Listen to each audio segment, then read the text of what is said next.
Yes everyone, बहुत बहुत स्वागत है आप सभी लोगों का इस अमेजिंग से वीडियो के अंदर। जल्दी जल्दी मुझे एक बार मुझे ऑडियो वीडियो चेक दे दीजिए और बता दीजिए कि क्या आपको मेरा ऑडियो वीडियो वीडियो ऑडियो सब कुछ एकदम परफेक्ट है, सब कुछ एकदम जोरदार, एकदम बढ़िया, एकदम मजेदार सर। नहीं नहीं, बताओ जल्दी जल्दी। सारे लोग फटाफट बताएंगे एकदम जल्दी जल्दी। All good, all amazing, all बढ़िया, ऑल चंगा। क्या बात है सर, परफेक्ट है, एब्सोल्युटली परफेक्ट है। ठीक है, चलिए दोस्तों। हाँ, अगर हम लोग बात करें आपके साथ तो आज हम लोग क्या करने वाले हैं, आज हम लोग यहाँ पे नेगोशिएबल इंस्ट्रूमेंट्स के बारे में कुछ चीजों को जानने वाले। नेगोशिएबल इंस्ट्रूमेंट से रिलेटेड कुछ चीजों के बारे में हम लोग यहाँ पे पढ़ने वाले, ठीक है ना सर। नेगोशिएबल इंस्ट्रूमेंट में अपन लोगों ने क्या क्या पढ़ लिया था, एक बार पहले उसको मैं रिवाइज करवा देता हूँ कल के टॉपिक को। एंड देन फिर उसके बाद हम लोग क्या करेंगे, देन फिर उसके बाद आज के टॉपिक से शुरुआत करेंगे। वैसे अगर मैं बात करूँ तो कल अपना ज्यादा नहीं हुआ था रे पढ़ के, कल अपन ने बहुत थोड़ा सा पढ़ा, देखो ना सर। देखिए, अगर मैं बात करूं तो कल अपन ने पढ़ा था सबसे पहले बेयरर इंस्ट्रूमेंट के बारे में। बेयरर इंस्ट्रूमेंट का मतलब क्या होता है, ऐसा इंस्ट्रूमेंट जिसको क्या किया जा सकता है सर, जिसको ट्रांसफर किया जा सकता है मात्र बाय डिलीवरी, मात्र बाय नेगोशिएशन। मतलब सर, अगर कोई इंस्ट्रूमेंट है, ये इंस्ट्रूमेंट को मैं आपको दे सकता हूँ सिर्फ और सिर्फ इसको डिलीवर करके, इसे बेयरर इंस्ट्रूमेंट कहते हैं। ठीक है ना सर। ऑर्डर इंस्ट्रूमेंट ऐसा नहीं होता। ऑर्डर इंस्ट्रूमेंट में केवल और केवल ऐसा व्यक्ति जिसका उसके ऊपर नाम होता है ना, वही व्यक्ति को मैं ऑर्डर इंस्ट्रूमेंट दे सकता हूं, या उसके ऑर्डर पर किसी दूसरे पर्सन को मैं दे सकता हूं। जैसे मान लो ऐसा लिखा हुआ है प्रॉमिसरी नोट के, आई प्रॉमिस टू पे इंद्रेश गांधी, तो केवल इंद्रेश गांधी को ही 5,900 मिलेंगे। या इंद्रेश गांधी अगर ऑर्डर करता है किसी पर्सन को और मैंने बोला कि एमवी सर को 5,900 रुपए दो, तो आपको फिर 5,900 रुपए एमवी सर को देना पड़ेगा। ठीक है सर। फिर मैंने आपको इनलैंड इंस्ट्रूमेंट के बारे में बताया। इनलैंड इंस्ट्रूमेंट का मतलब क्या था, ऐसा इंस्ट्रूमेंट एक तो जो इंडिया के अंदर बना हुआ है, और दूसरा दूसरी में से दो कंडीशन में से कोई भी एक अचीव हो गई तो इनलैंड बन जाता है। क्या कंडीशन थी बताइए मुझे जल्दी से। एक तो पेबल इन इंडिया होता है, या drawn upon person resident in India के ऊपर होता है। सर दोनों में से कोई भी एक हो गया और ये दोनों कंडीशंस अचीव हो गई तो इसे इनलैंड बोला जाता है। तो फॉरेन इंस्ट्रूमेंट का मतलब क्या होता है, जो इनलैंड नहीं है वो सारे फॉरेन इंस्ट्रूमेंट माने जाते हैं। इनलैंड को छोड़ के सभी चीजें फॉरेन इंस्ट्रूमेंट हो गई। सर इनकोएट इंस्ट्रूमेंट का मतलब क्या होता है, ये एक इनकम्प्लीट इंस्ट्रूमेंट के तौर पर होता है। इस इनकम्प्लीट इंस्ट्रूमेंट को जो होल्डर है बेटा वो कंप्लीट कर सकता है up to the value of intention 5,900 रुपए तक। आईजी सर, और आईजी सर ने अगर एमबी सर को गिफ्ट किया है तो वो होल्डर माने जाते हैं, तो वो 5,900 तक उसको फुलफिल कर सकते हैं। लेकिन मुझे एक बात बताइए, सोच के जवाब देना है इसका।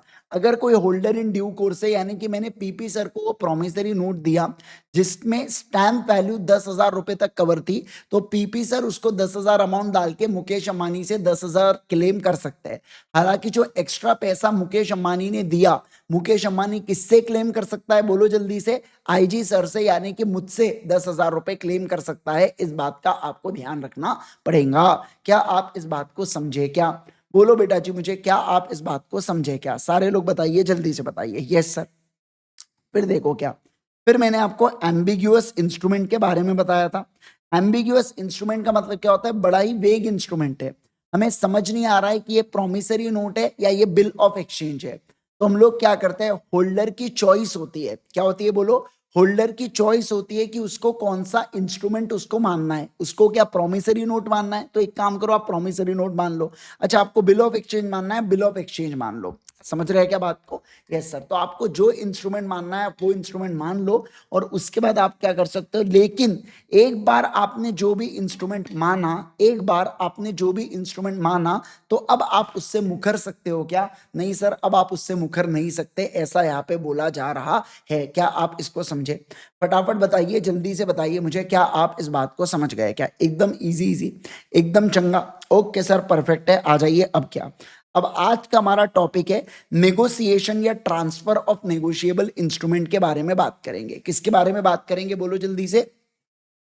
नेगोशिएशन या ट्रांसफर ऑफ नेगोशिएबल इंस्ट्रूमेंट से रिलेटेड बातचीत करेंगे। नेगोशिएशन या नेगोशिएबल इंस्ट्रूमेंट के ट्रांसफर से रिलेटेड चर्चा करेंगे। ठीक है, ओके सर, ध्यान दीजिए यहाँ पे। सर ये नेगोशिएशन या ट्रांसफर का, नेगोशिएशन का मतलब क्या होता है? नेगोशिएशन का मतलब होता है सर ट्रांसफर करना इंस्ट्रूमेंट को। ठीक है ना, ओके। अब आप सारे लोग जानते हो बेटा कि नेगोशिएबल इंस्ट्रूमेंट दो प्रकार के होते हैं। बताइए मुझे कौन से सर? एक होता है बेयरर इंस्ट्रूमेंट और दूसरा क्या होता है बताइए जल्दी से? Order instrument. सोच के मुझे जवाब देना, क्या कह रहा हूं मैं बताइए? सोच के मुझे जवाब देना कि बेयरर इंस्ट्रूमेंट जो होता है, इसमें अगर मुझे इस बेयरर इंस्ट्रूमेंट को ट्रांसफर करना है तो कैसे ट्रांसफर करता हूं मैं? डिलीवरी करके मैं ट्रांसफर करता हूं। डिलीवरी का मतलब क्या होता है? केवल और केवल इंस्ट्रूमेंट के पोजेशन दूसरे व्यक्ति को दे देना, इसे डिलीवरी बोला जाता है, ठीक है। ऑर्डर इंस्ट्रूमेंट को अगर मुझे ट्रांसफर करना है तो इसमें क्या क्या करना पड़ता है?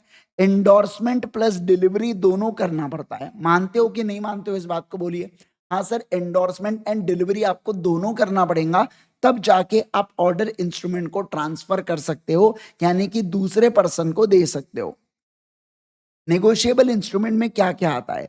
प्रॉमिसरी नोट आता है, बिल ऑफ एक्सचेंज आता है, और क्या आता है बताइए जल्दी से? चेक आता है। क्या आता है बोलो जल्दी से? चेक आता है, ठीक है ना। चलिए सर, बस यही मैटर। क्या बात कर रहे हैं सर? ये चीज लिखी है यहाँ पे? हाँ, यही चीज लिखी है यहाँ पे। आओ मैं आपको पढ़ा देता हूँ, देखो क्या। One of the essential characteristics of negotiable instrument ये है बेटा कि ये फ्रीली ट्रांसफरेबल होता है from one person to another. अपन पढ़ते थे इसको एसेंशियल कैरेक्टरिस्टिक्स में। The right of negotiable instrument can be transferred from one person to another by negotiation. Negotiation का मतलब होता है ट्रांसफर। कि जैसे प्रॉमिसरी नोट में मेरे पास राइट है बेटा पैसा लेने का मुकेश अंबानी से, इस राइट को मैं किसी दूसरे पर्सन को ट्रांसफर कर सकता हूं, ऐसा इनका कहना है। ओके सर, अब देखो क्या। According to Section 14 of Negotiable Instrument Act, where negotiable instrument is transferred to any person with a view to constitute the person holder thereof, मतलब क्या? जब हम नेगोशिएबल इंस्ट्रूमेंट को ट्रांसफर करते हैं इस इंटेंशन से, किस इंटेंशन से बोलो?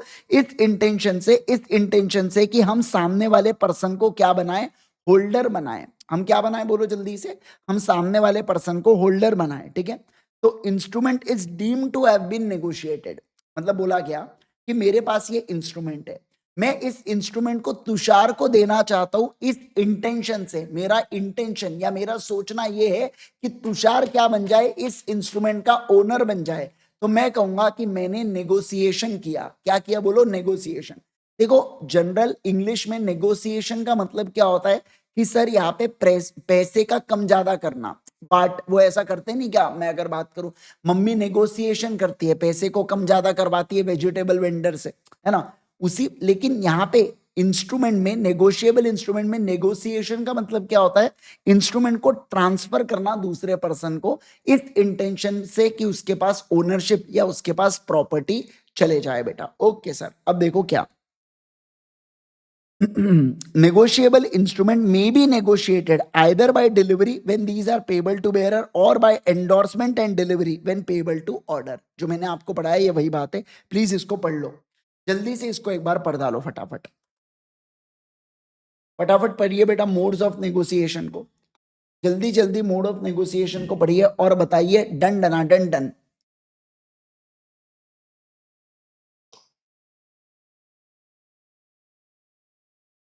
बहुत ज्यादा गला बैठ गया मेरा, बहुत ज्यादा क्लासेस चल रही है अभी, जैसे 8-9 घंटे की क्लासेस हो रही है बेटा। बार्गेन, हाँ बिल्कुल सही, मुझे वर्ड याद नहीं आ रहा था, मैं उसको बार्टर बोल दिया शायद। ऐसा कुछ तो भी हो, बार्गेन। बार्गेन होता है नींद से उठाना में, इसलिए होता है बेटा ऐसा। भी वो ऐसा माइंड प्रोसेस नहीं कर रहा है ना, वो जैसे होता है ना, आप लैपटॉप चालू करते होंगे तो थोड़ा सा 5 मिनट वो ऐसा लेता है ना बेटा। हालांकि मैंने चाय दिया हूँ मैंने, बट फिर भी हाँ, अभी अलग ही चल रहा है। 5 बजे उठना पड़ता है, सुबह 7 बजे से लेके 10:30 तक क्लास रहती है, ऑफलाइन क्लास रहती है मेरी। मैं ऑफलाइन, एक सी इंटर का सब्जेक्ट है, C inter audit, audit paper number group 2 में आता है, तो वो मैं ऑफलाइन लेता हूँ। यहाँ पे नागपुर में एक कैप्स इंस्टीट्यूट है जहाँ पे मैं पहले पढ़ता था। तो फिर वहाँ पे जो सर है, मतलब मैं काफ़ी आइडियल मानता हूँ उनको, शर्मा सर करके अकाउंट्स के लिए। तो फिर एक बार उन्होंने ऐसे अप्रोच किए थे मुझे, मतलब मैं बहुत पहले से वैसे पढ़ा रहा हूँ, मैं अपनी टीचिंग की शुरुआत ही मैंने वो अकेडमी से की थी। तो देन फिर मैं वहाँ पे मेरा ऑफलाइन बैच होता है एक, तो 3-3 6 महीने का ही बैच होता है वो। 3 महीने ग्रुप 2 के होते हैं और 3 महीने बाद में फिर से ग्रुप 2 के होते हैं, तो ऐसे 6 महीने का बैच होता है वो सुबह का।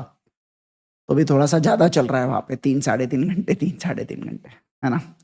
चलिए सर, ओके परफेक्ट है। आओ सारे लोग ध्यान देंगे दोस्तों। बस एक डेढ़ हफ्ते की बात है।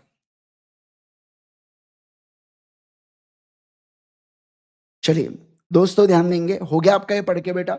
आ जाओ देखो क्या। अब हम लोग बात करेंगे किसके बारे में? सारे लोग ध्यान दो बेटा। अब हम लोग यहाँ पे बात करेंगे नेगोशिएशन एंड डिलीवरी के बारे में बात करेंगे। किसके बारे में बात करेंगे बोलो? नेगोशिएशन बाय डिलीवरी के बारे में बात करेंगे। सेक्शन नंबर 47, क्या कहा मैंने बोलो? Section number 47। देखो क्या बोला गया, subject to provisions of 58 that is instrument obtain by unlawful means और अनलॉफुल कंसिडरेशन। मतलब अगर मैं बात करूं तो सेक्शन 58 अगर कुछ कहता है ना तो उसको भूल जाओ। सेक्शन 58 अगर आ रहा है तो ये वाला सेक्शन 47 से इंस्ट्रूमेंट की ओनरशिप ट्रांसफर नहीं होंगी। मतलब जैसे बेयरर इंस्ट्रूमेंट अगर मेरे पास पड़ा हुआ है तो सेक्शन 58 जो है ना एक्चुअली वो क्या बोलता है कि एमवी से डुबुक डुबुक आते हैं बेटा और मेरे घर से इस इंस्ट्रूमेंट को चोरी किया अरे टनन टनन, तो ऐसे केस में भले ये बेयरर इंस्ट्रूमेंट होगा, भले ये बेयरर इंस्ट्रूमेंट होगा। देखो इसके ऊपर लिखा भी हुआ है बेयरर, आपको नहीं दिख रहा होगा पर है लिखा हुआ। तो ये जो बेयरर इंस्ट्रूमेंट भरी लिखा भी हुआ है और एमवी सर ने इसको चुरा लिया तो भी एमवी सर के पास क्या नहीं जाएगा, इसका ओनरशिप नहीं जाता है। क्या कहा मैंने बोलो? एमवी सर के पास इसका ओनरशिप नहीं जाता है, ऐसा मैं बोल रहा हूं, ठीक है ना? ओके।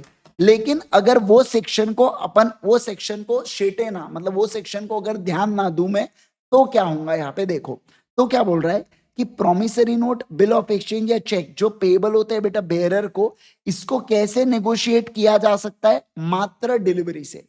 तो सिंपल सी बात है, अगर आपके इंस्ट्रूमेंट कैसा है, बेयरर है, क्या कहा मैंने बोलो?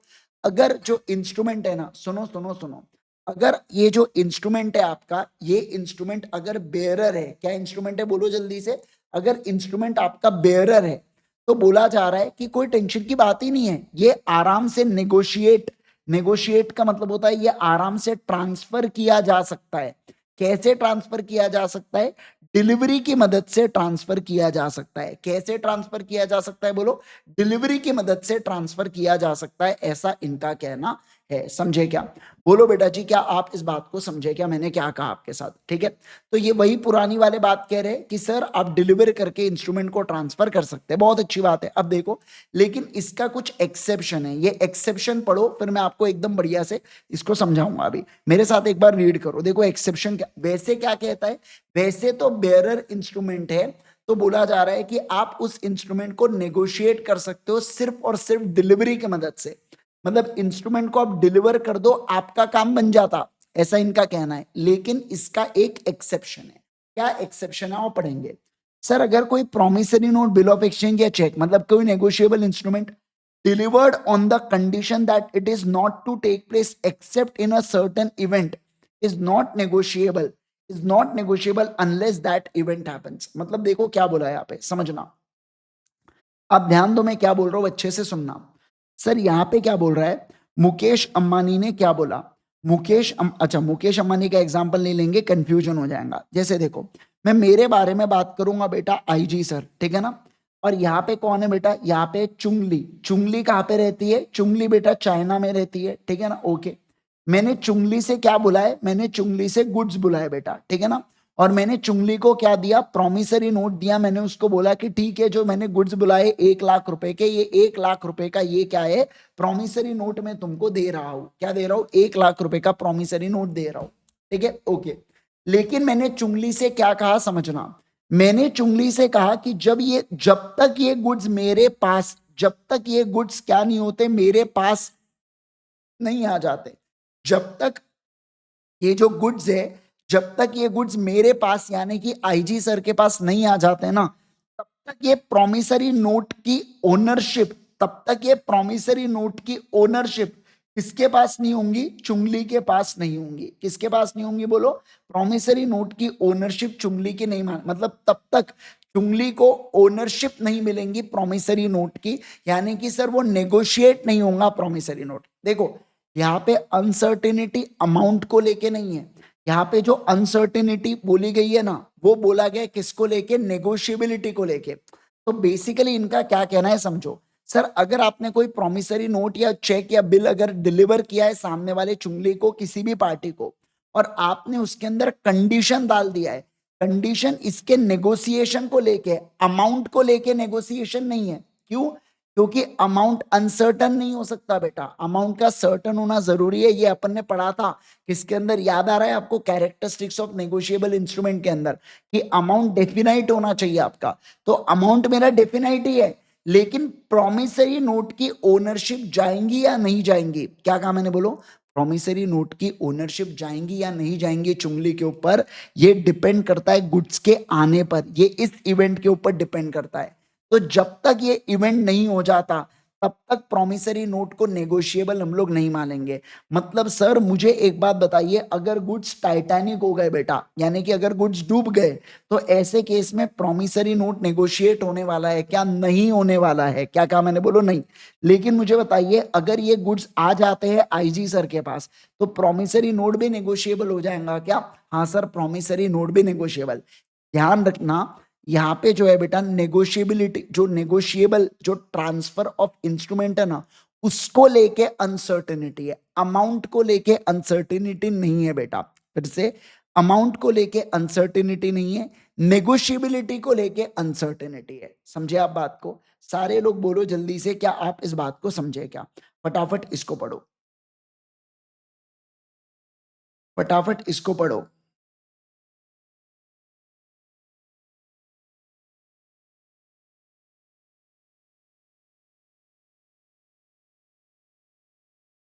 सिर्फ इतना पढ़ो, ये ब्रैकेट वाला पोर्शन मत पढ़ना बेटा अभी,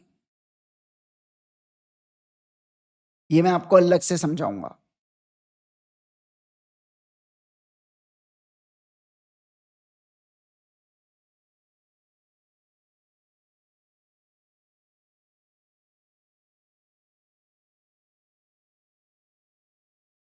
होने के बाद डन लिखिए फटाफट। हाँ चलो, ध्यान देना। क्या बोला मैंने, सारे लोग ध्यान देना बेटा, सुन रहा है ना तू क्या कह रहा हूं मैं? हाँ हाँ सुन रहे सर, कोई बात ही नहीं उसके अंदर, कहा गया फाउंडेशन, ये रहा देखो क्या कह रहा हूं मैं, सुनो। सेक्शन कौन सा पढ़ा रहा हूँ मैं आपको?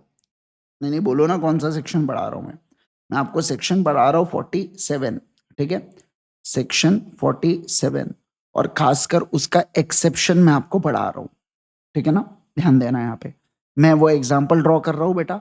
यहाँ पे कौन है, आईजी सर, यहाँ पे कौन है, चुंगली, ठीक है ना।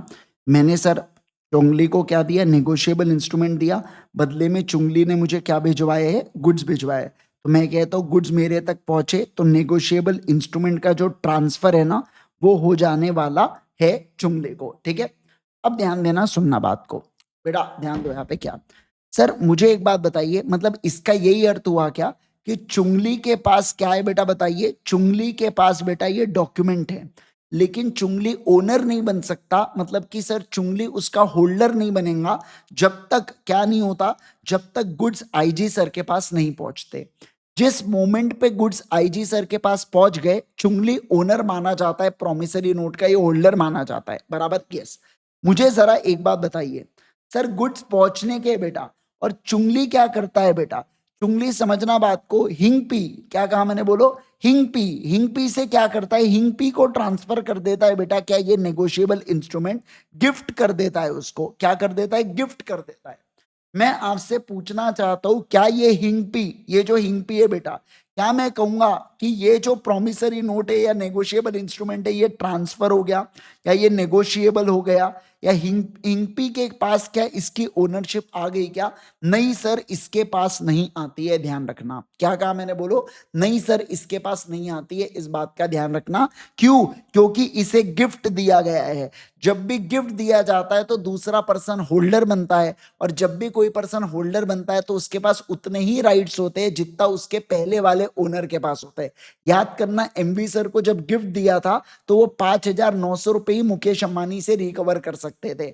उसी प्रकार से अगर चुंगली पैसे ही रिकवर नहीं कर सकती है आईजी सर से, तो जब उन्होंने हिंगपी को ट्रांसफर किया तो उतना ही पैसा हिंगपी रिकवर कर पाएगा जितना चुंगली कर पाएंगी, और वो है शून्य, वो है 0 रुपए, बराबर है क्या? Yes sir. अब देखो क्या, लेकिन अगर मैं कहूँ आपके साथ, चुंगली ने क्या किया बेटा, चुंगली ने, मान लो कोई व्यक्ति है दुंगली, क्या नाम है बोलो जल्दी से, दुंगली, इस दुंगली को ट्रांसफर किया, तो दुंगली ने क्या सप्लाई किया था? चुंगली को गुड सप्लाई किया था। मतलब दुंगली क्या बन चुका है?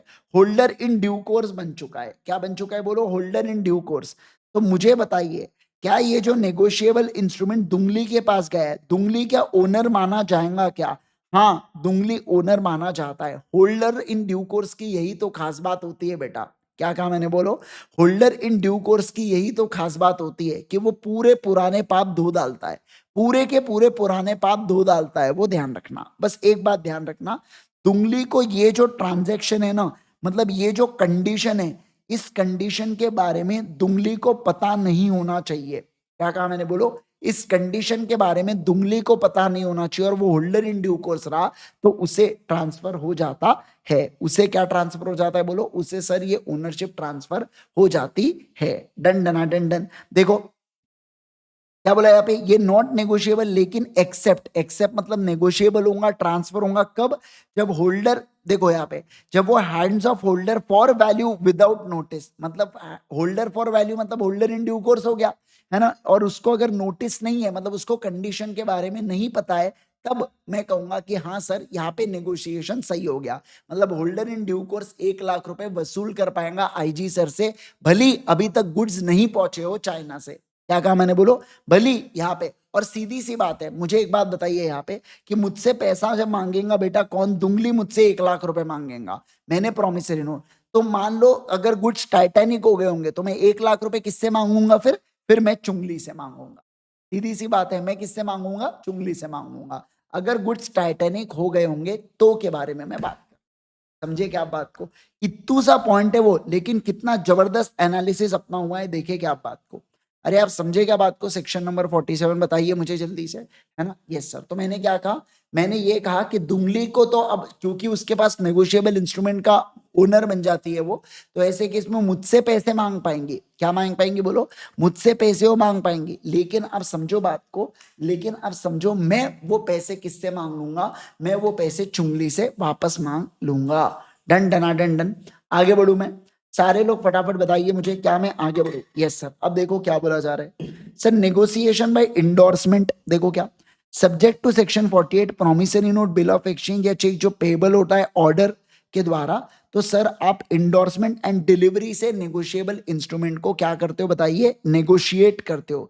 नेगोशिएट का मतलब होता है कि आप इसको ट्रांसफर करते हो साइन करके और डिलीवर करके। साइन आपको करना पड़ेगा, सिर्फ डिलीवरी से काम चलने वाला है क्या?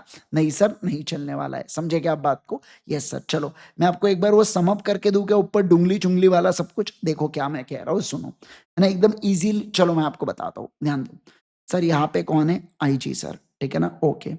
मैंने क्या किया मैं बताऊँ आपको, मैंने सलमान को, समझो ना बात को, मैंने सलमान खान को क्या दिया? यहाँ पे नेगोशिएबल इंस्ट्रूमेंट दिया, ठीक है ना? ओके।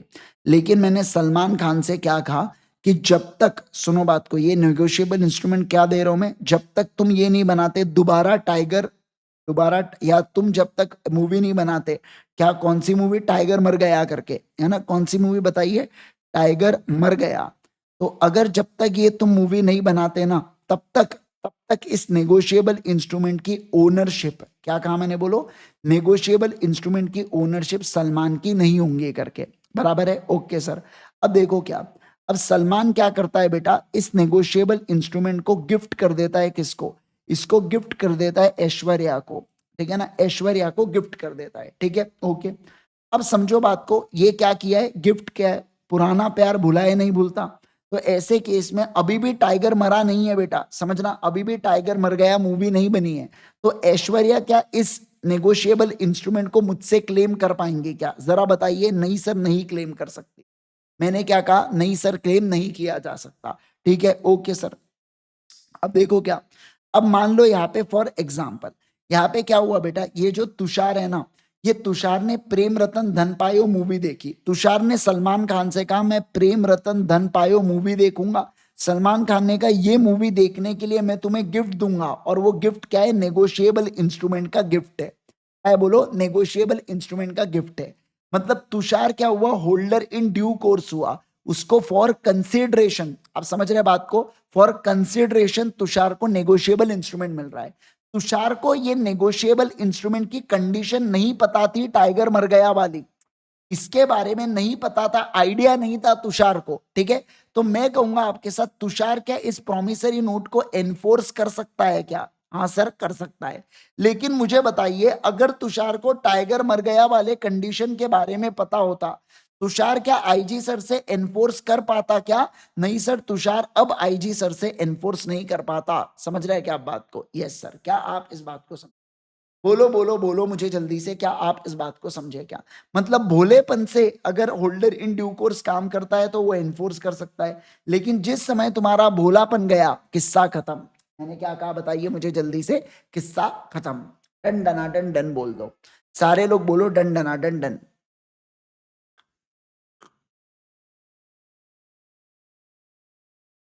हो गया? सारे लोग बोलो हो गया। Yes sir. चलिए अब देखो क्या अब देखो, अब मैं बात करूंगा next, importance of delivery in negotiation के बारे में बात करेंगे।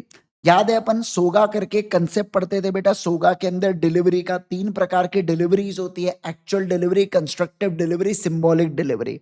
आओ मैं आपको दोबारा से वही पॉइंट यहां पे पढ़ाता हूं। देखो डिलीवरी नेगोशिएबल इंस्ट्रूमेंट, आओ देखो, the delivery of an instrument is essential when instrument is payable to bearer or order। भैया payable to bearer हो या order हो, दोनों में आपको इंस्ट्रूमेंट की डिलीवरी करना ही करना होता है।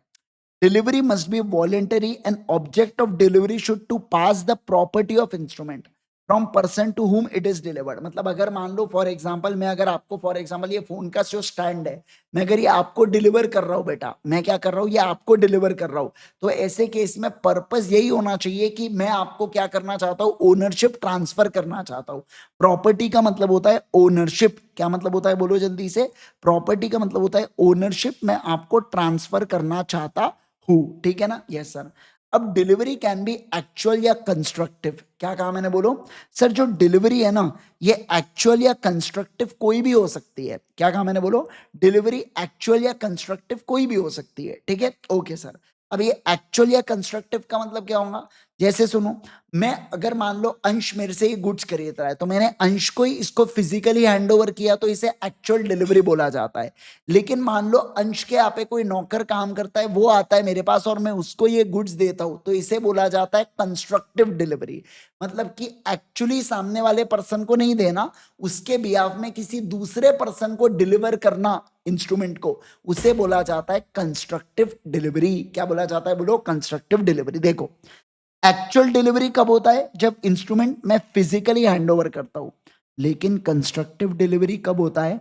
जब instrument is delivered to agent, clerk या सर्वेंट। मतलब क्या कि सर मैंने इंस्ट्रूमेंट है ना किसी पर्सन के हाथ में दिया of the endorsee on his behalf, and when the endorser after endorsement holds the instrument as an agent of the endorsee. मतलब क्या बोला कि सर मैं हुआ एंडोर्सर, जो इंस्ट्रूमेंट देता है ट्रांसफर करता है उसे एंडोर्सर बोलता है, जिसको इंस्ट्रूमेंट दिया जाता है वो एंडोर्सी होता है।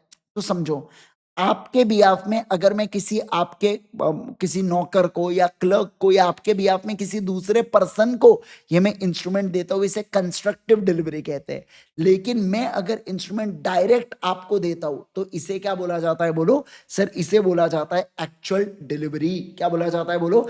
एक्चुअल डिलीवरी कहा जाता है। समझ गए? सारे लोग फटाफट जल्दी जल्दी बताइए मुझे, क्या आप इस बात को समझ गए क्या? जल्दी से बता दो बेटा, क्या आप इस बात को समझ गए? डन डना डन डन बोल दो फटाफट, है ना? क्या आप इस बात को समझ गए क्या? Yes sir. चलिए अब देखो क्या, अब सेक्शन नंबर 46 को पढ़ने में आपको जा रहा हूं। सेक्शन नंबर 46 में आपको पढ़ाने जा रहा हूं, यहाँ पे फोकस करना सेक्शन 46 को, ठीक है? आ जाए।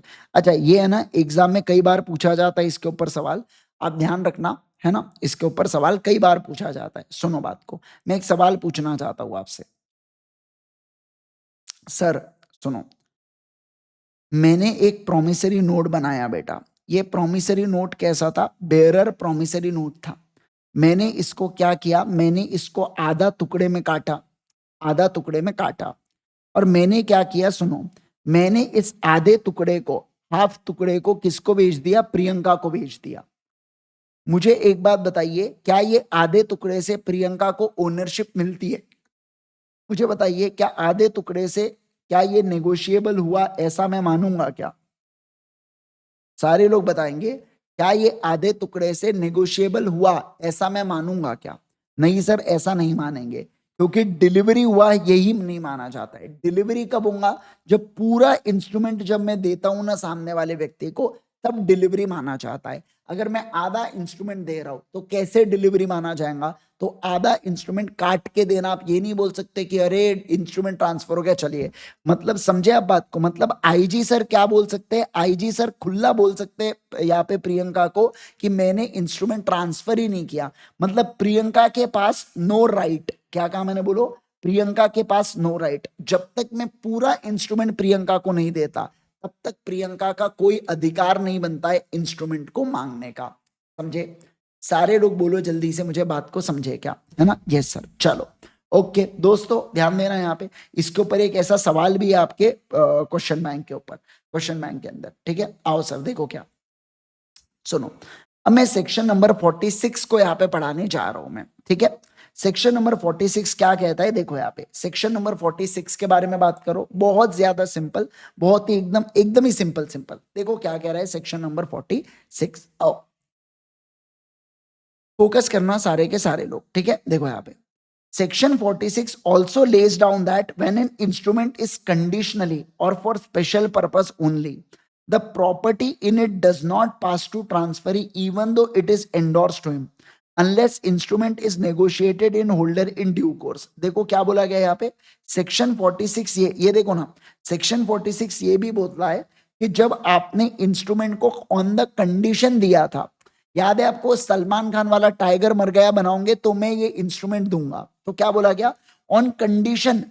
ऑन कंडीशन मतलब यहाँ पे लिख के रख दो बेटा, टाइगर मर गया, टाइगर मर गया, ठीक है ना? ये कंडीशन पे मैंने दिया था, ठीक है? इसे स्पेशल पर्पस बोलते हैं।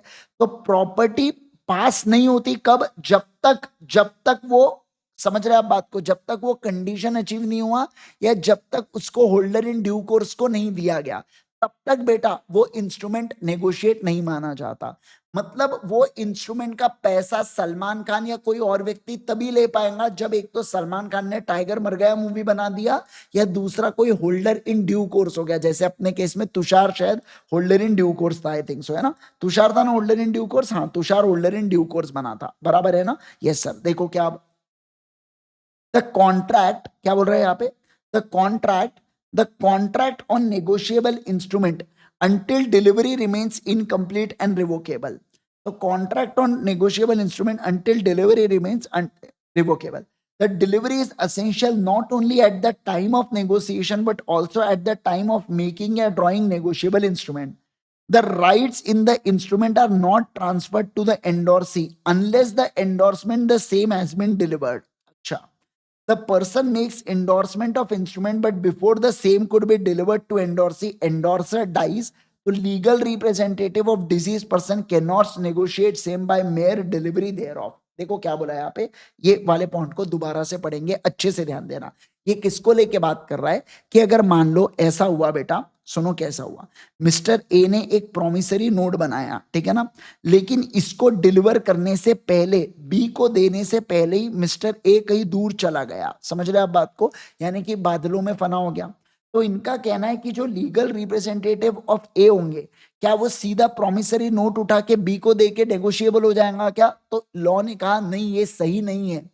क्या बोला गया कि आप मेयर डिलीवरी से यहाँ पे इंस्ट्रूमेंट को ट्रांसफर नहीं कर सकते हो, इस बात का ध्यान रखना, ऐसा आप नहीं कर सकते, ऐसा लॉ कह रहा है। अब मैं आपको दोबारा से पढ़ाऊंगा तो आपको कंसेप्ट समझेंगे अभी, ठीक है? देखो यहाँ पे क्या बोला गया, sir the contract on negotiable instrument until delivery remains incomplete and revocable. मतलब जब तक आप नेगोशिएबल इंस्ट्रूमेंट को डिलीवर नहीं करते ना, तो इसका कॉन्ट्रैक्ट इनकम्प्लीट रहता है और कैंसलेबल रहता है। मतलब आप कभी भी कैंसिल कर सकते हो, हाँ डिलीवरी हो गया उसके बाद आप कैंसिल नहीं कर सकते, तो इसलिए अंटिल डिलीवरी बोला गया, अंटिल शब्द का प्रयोग किया गया। डिलीवरी करने तक नेगोशिएबल इंस्ट्रूमेंट मेरे अधिकार में है, और एक बार मैंने अगर आपको डिलीवर कर दिया ना, तो मैंने आपको उसकी ओनरशिप दे दिया, अब मैं उसको रिवोक नहीं कर सकता। ये ऑफर एक्सेप्टेंस जैसा नहीं है कि मैं अब इसको रिवोक कर रहा हूं, ठीक है? Okay, the delivery is essential not only at the time of negotiation but also at the time of making और ड्रॉइंग नेगोशिएबल इंस्ट्रूमेंट। तो नेगोशिएबल इंस्ट्रूमेंट की डिलीवरी बहुत इंपॉर्टेंट कंसेप्ट है,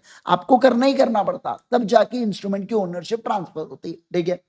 rights in instrument is not transfer to endorsee unless endorsement of same has been delivered. मतलब क्या बोला कि sir अगर ऑर्डर इंस्ट्रूमेंट है ना तो राइट्स कब तक ट्रांसफर नहीं होते, जब तक डिलीवरी प्लस एंडोर्समेंट दोनों नहीं हो जाता, यानी कि साइन नहीं हो जाता, तब तक बोला जा रहा है ना। पहले आपको साइन भी करना पड़ेगा और फिर इंस्ट्रूमेंट को ट्रांसफर भी करना पड़ेगा, ठीक है। अब देखो, if person makes endorsement of instrument but before the same could be delivered endorsee the endorser dies. अब जैसे ए ने क्या किया, ए बी को एंडोर्स कर रहा है इंस्ट्रूमेंट, लेकिन देने से पहले ही अगर ए की मृत्यु हो गई तो क्या बोला, legal representative disease person same just उसको डिलीवर करके नहीं कर सकते सर, उनको ऑल टुगेदर नया बिल ऑफ एक्सचेंज या प्रोमिसरी नोट बनाना पड़ेगा खुद के नाम का, मतलब खुद के मतलब लीगल रिप्रेजेंटेटिव के नाम का, और फिर वो डिलीवर करना पड़ेगा बी को।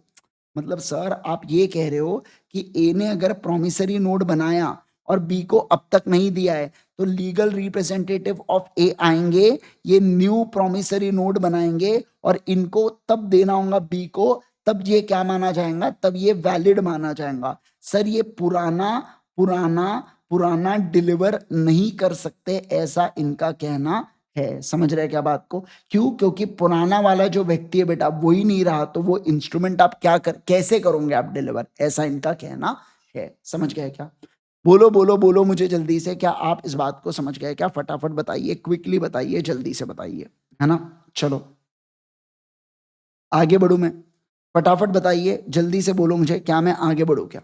यस, आ जाओ। अब देखो, delivery effective between the parties, कब डिलीवरी इफेक्टिव होती है? एज बिटवीन द पार्टीज जिसका इमीडिएट रिलेशन होता है बेटा, तो डिलीवरी, अब देखो हाउ डिलीवरी इज मेड, तो delivery to be effectual must be made by the party making accepting या एंडोर्सिंग द इंस्ट्रूमेंट और by party authorize by him. जैसे क्या कि अगर मैं करूं या मान लो मैं किसी को अथराइज करता हूं डिलीवर करने के लिए इंस्ट्रूमेंट को, तो उसके द्वारा भी डिलीवरी किया जा सकता है।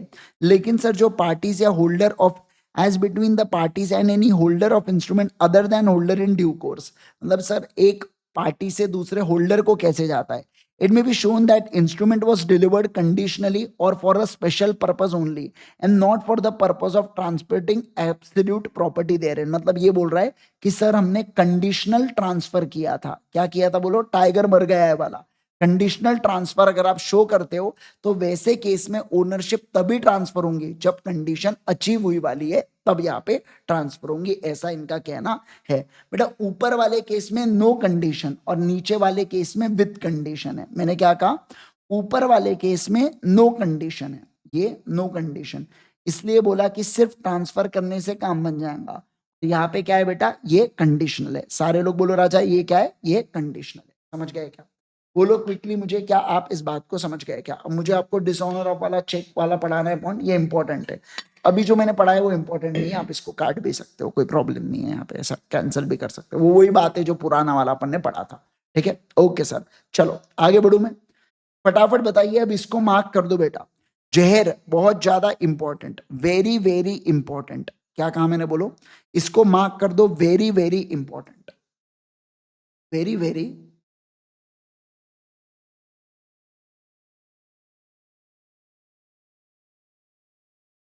इंपॉर्टेंट। चलो आगे बढ़े, आओ सर ध्यान दीजिए यहाँ पे क्या बोला जा रहा है, सारे लोग ध्यान देना। बस अब हम लोग चालू करने जा रहे हैं, ठीक है। ओके सर, देखो क्या, एक मिनट रुको थोड़ा सा।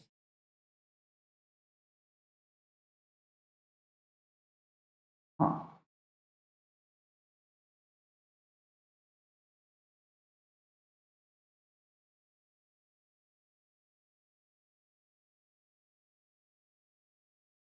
जस्ट अ सेकेंड, एक मिनट बस। ठीक है, आओ ध्यान दो, अभी सुनो। डिस, देखो क्या लिखा है यहाँ पे, डिसऑनर ऑफ चेक। क्या होता है बोलो? डिसऑनर ऑफ चेक किसके लिए, वो भी देख लीजिए। Insufficiency of funds in the accounts, मतलब क्या बोला जा रहा है?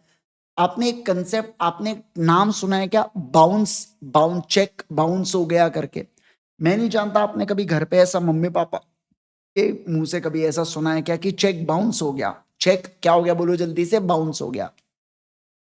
अब हमारे मन में सवाल आना चाहिए चेक बाउंस होने का मतलब क्या होता है करके, या चेक डिस, या इसी को दूसरा बोला जाता है डिसऑनर ऑफ चेक। क्या बोला जाता है, बोलो जल्दी से, डिसऑनर ऑफ चेक बोला जाता है। आज मैं आपको ये कंसेप्ट पढ़ाने जा रहा हूं।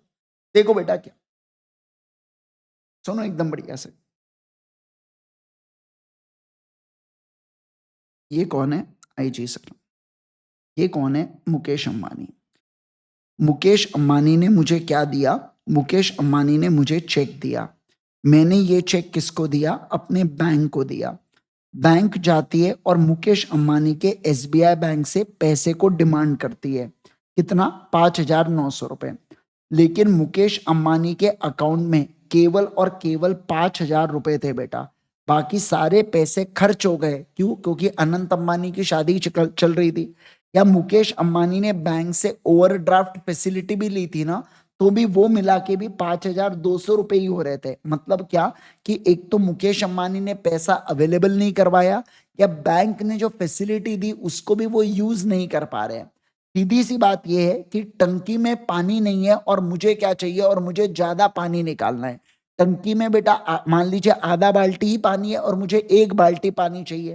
टंकी में 5,000 रुपए ही है और मुझे 5,900 रुपए चाहिए। तो एसबीआई ने बोला मेरे बैंक से हमारे पास नहीं है, या एसबीआई ने कहा नहीं दूंगी। क्या कहा, बोलो जल्दी से, नहीं दूंगी, पैसे नहीं दूंगी करके ऐसे। मेरे बैंक ने कहा क्यों क्यों क्यों, तो एसबीआई ने बताया क्योंकि मुखिया का पैसा नहीं है, क्योंकि मुकेश अंबानी का पैसा नहीं है हमारे पास, इसलिए हम नहीं दे सकते। क्या कहा मैंने, बोलो जल्दी से, इसलिए हम नहीं दे सकते बेटा यहाँ पे पैसे, ऐसा एसबीआई ने कहा। और ये बात मेरी बैंक मुझे इन्फॉर्म करती है, और मैं आपको मजाक नहीं कर रहा, मैं बहुत चिढ़ गया। देखो मैं लाल लाल भी हो गया, समझ रहे क्या, आप देख रहे क्या, मैं ऐसा लाल लाल भी हो गया बेटा, मैं बहुत चिढ़ गया।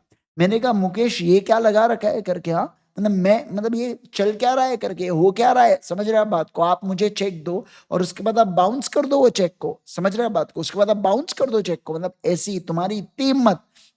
देख लूंगा मैं तुमको, क्या कर लूंगा, बोलो, देख लूंगा मैं तुमको, ठीक है ना, मिलो मुझे बाहर, मिल तू मुझे बाहर, है ना, समझ रहा आप बात को, है ना, फिर मैं बताता हूं मैं कौन हूं। तो ऐसे केस के अंदर समझिए आप बात, ये कह रहा हूं यहाँ पे, मैं ये कह रहा हूं कि मैं मुकेश अंबानी, अब देखो लॉ क्या कहता है, लॉ भी कहता है कि हाँ भाई मैं होता तो नहीं सहता। लॉ क्या कहता है यहाँ पे, लॉ आता है और मुझे कहता है भाई मैं होता तो नहीं सहता। मैंने कहा तुम नहीं सहते तो बताओ मैं क्या करूं। लॉ ने कह रखा है, समझो आप बात को, लॉ ने कह रखा है चिंता मत कर, तुम मुकेश अंबानी के खिलाफ, है ना, तुम मुकेश अंबानी के खिलाफ क्या कर सकते हो, कंप्लेंट कर सकते हो। और मुकेश अंबानी को पता है आपको 2 साल तक की जेल हो सकती है, और साथ साथ में 2x ऑफ अमाउंट तक का फाइन भी लग सकता है। 2x ऑफ अमाउंट मतलब 2x ऑफ 5,900, यानी कि कितना हो गया बताइए, 11,800। 11,800 तक का फाइन लग सकता है, किसको, 11,800 तक का फाइन लग सकता है मुकेश अंबानी को।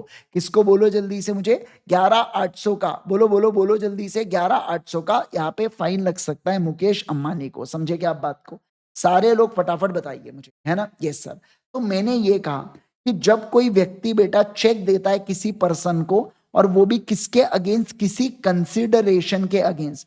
मुकेश अंबानी यहाँ पे आके बेटा सपरिवार गोलगप्पे दनादन दनादन दबा गया, उसके बाद ही तो ये मुझे चेक दे रहा है। मतलब फॉर कंसिडरेशन जब मुकेश अंबानी मुझे पैसा देता है, और वो चेक जो है बेटा, वो चेक बाउंस हो जाता है, तो बाउंस होने के बाद मैं मुकेश अंबानी के खिलाफ कंप्लेंट कर सकता हूं, जिसमें मुकेश अंबानी को 2 साल तक की जेल और 2x of amount of fine, या बोथ कुछ भी लग सकता है। बराबर है क्या, यस सर।